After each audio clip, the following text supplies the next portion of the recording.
Allah berfirman kepada Yakub, "Bersiaplah, pergilah ke Betel, tinggallah di situ, dan buatlah di situ mezbah bagi Allah yang telah menampakkan diri kepadamu ketika engkau lari dari Esau kakakmu."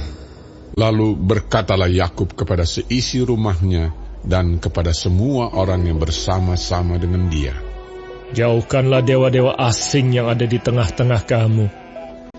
Tahirkanlah dirimu dan tukarlah pakaianmu. Marilah kita bersiap dan pergi ke Betel. Aku akan membuat mezbah di situ bagi Allah, yang telah menjawab aku pada masa kesesakanku, dan yang telah menyertai aku di jalan yang kutempuh." Mereka menyerahkan kepada Yakub segala dewa asing yang dipunyai mereka dan anting-anting yang ada pada telinga mereka. Lalu Yakub menanamnya di bawah pohon besar yang dekat Sikem. Sesudah itu berangkatlah mereka, dan kedahsyatan yang dari Allah meliputi kota-kota sekeliling mereka, sehingga anak-anak Yakub tidak dikejar. Lalu sampailah Yakub ke Luz yang di tanah Kanaan, yaitu Betel, ia dan semua orang yang bersama-sama dengan dia. Didirikannya mezbah di situ, dan dinamainyalah tempat itu El Betel, karena Allah telah menyatakan diri kepadanya di situ ketika ia lari terhadap kakaknya.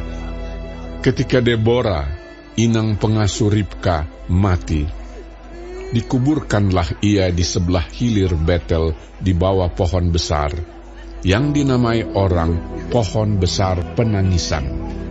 Setelah Yakub datang dari Padan Aram, maka Allah menampakkan diri pula kepadanya dan memberkati dia. Firman Allah kepadanya, "Namamu Yakub, dari sekarang namamu bukan lagi Yakub, melainkan Israel. Itulah yang akan menjadi namamu." Maka Allah menamai dia Israel. Lagi firman Allah kepadanya, "Akulah Allah yang Maha Kuasa. Beranak cuculah dan bertambah banyak.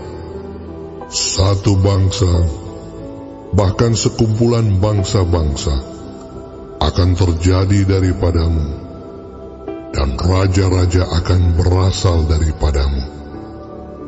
Dan negeri ini yang telah kuberikan kepada Abraham dan kepada Ishak, akan kuberikan kepadamu dan juga kepada keturunanmu." Lalu naiklah Allah meninggalkan Yakub dari tempat ia berfirman kepadanya.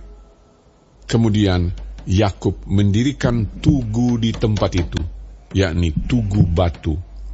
Ia mempersembahkan korban curahan dan menuangkan minyak di atasnya. Yakub menamai tempat di mana Allah telah berfirman kepadanya, Betel. Sesudah itu berangkatlah mereka dari Betel. Ketika mereka tidak berapa jauh lagi dari Efrata, bersalinlah Rahel, dan bersalinnya itu sangat sukar. Sedang ia sangat sukar bersalin, berkatalah bidan kepadanya, "Janganlah takut, sekali ini pun anak laki-laki yang kau dapat." Dan ketika ia hendak menghembuskan nafas, sebab ia mati kemudian, diberikannya nama Ben-Oni kepada anak itu. Tetapi ayahnya menamainya Benyamin. Demikianlah Rahel mati, lalu ia dikuburkan di sisi jalan ke Efrata, yaitu Bethlehem. Yakub mendirikan tugu di atas kuburnya. Itulah tugu kubur Rahel sampai sekarang. Sesudah itu berangkatlah Israel. Lalu ia memasang kemahnya di seberang Migdal Eder. Ketika Israel diam di negeri ini, terjadilah bahwa Ruben sampai tidur dengan Bilha, gundik ayahnya, dan kedengaranlah hal itu kepada Israel. Adapun anak-anak lelaki Yakub 12 orang jumlahnya. Anak-anak Lea ialah Ruben, anak sulung Yakub, kemudian Simeon, Lewi, Yehuda, Isakar, dan Zebulon. Anak-anak Rahel ialah Yusuf dan Benyamin. Dan anak-anak Bilha, budak perempuan Rahel, ialah Dan serta Naftali. Dan anak-anak Zilpa, budak perempuan Lea, ialah Gad dan Asher. Itulah anak-anak lelaki Yakub yang dilahirkan baginya di Padan Aram. Lalu sampailah Yakub kepada Ishak, ayahnya, di Mamre dekat Kiryat Arba. Itulah Hebron, tempat Abraham dan Ishak tinggal sebagai orang asing. Adapun umur Ishak 180 tahun. Lalu meninggallah Ishak. Ia mati dan dikumpulkan kepada kaum leluhurnya. Ia tua dan suntuk umur. Maka Esau dan Yakub anak-anaknya itu menguburkan dia.